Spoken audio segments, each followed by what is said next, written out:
Welcome back to the channel Car Mania. The modern battlefield is constantly evolving, and so are the vessels that dominate it. Among the most powerful tools in any navy's arsenal, aircraft carriers stand as symbols of both strength and technological advancement. In 2025, a new generation of aircraft carriers is setting the standard for naval supremacy.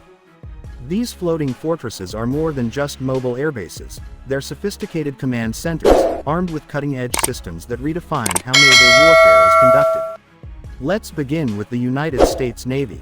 The USS Gerald R. Ford, the lead ship of her class, has been joined by others in this powerful fleet. In 2025, the Ford-class carriers have reached a new level of readiness and efficiency.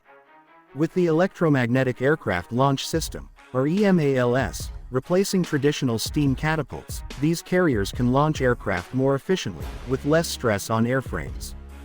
This innovation also allows for a broader range of aircraft, including unmanned aerial vehicles, giving these ships unmatched versatility.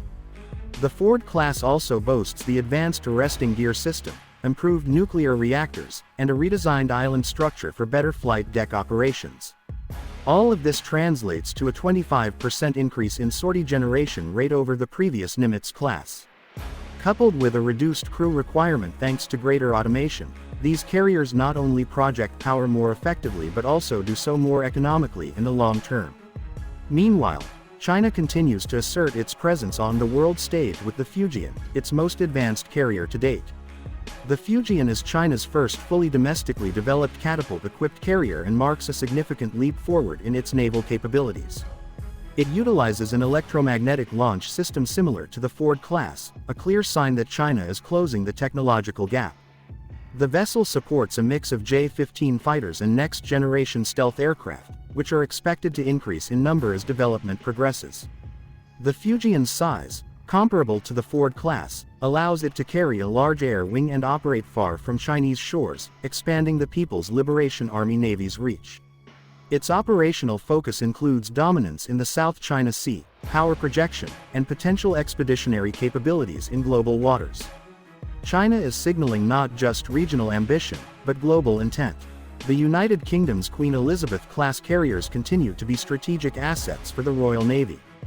HMS Queen Elizabeth and HMS Prince of Wales have matured into operational platforms that integrate closely with NATO allies. These carriers use a ski jump ramp instead of catapults and arresting gear and are optimized for short takeoff and vertical landing aircraft like the F-35B. Their flexibility and multinational interoperability make them essential tools for allied operations, especially in joint task forces. France has announced the successor to the Charles de Gaulle, its nuclear-powered aircraft carrier. The new Pang Port Avions Nouvelle Generation is set to become operational in the 2030s, but groundwork and early development are progressing rapidly through 2025. The carrier will feature EMALS, increased displacement, and accommodations for next-gen fighter jets like the Future Combat Air System. France's commitment to maintaining a nuclear-powered carrier is a strong signal of its strategic independence and military ambition. India is also stepping up with INS Vikrant, its first indigenous aircraft carrier, which entered service recently. It represents a significant milestone for India's domestic defense industry. Plans for a follow-up, larger carrier, tentatively named Vishal, are in development, potentially featuring CATOBAR systems and nuclear propulsion. This would put India in a new league, able to sustain power projection far from home ports and participate more robustly in Indo-Pacific operations. Elsewhere, countries like Russia, South Korea, and Turkey are exploring or developing carrier capabilities to varying degrees.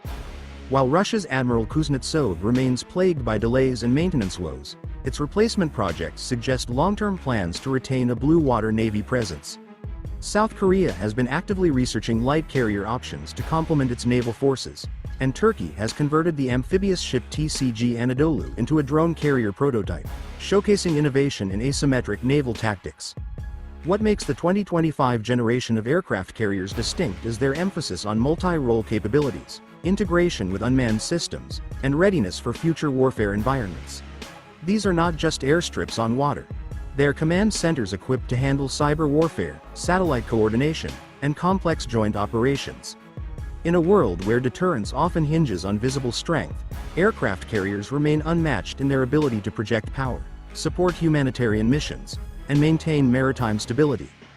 As navies adapt to emerging threats and changing alliances, the aircraft carrier will continue to evolve, not just as a weapon of war, but as a floating symbol of a nation's resolve, reach, and resilience.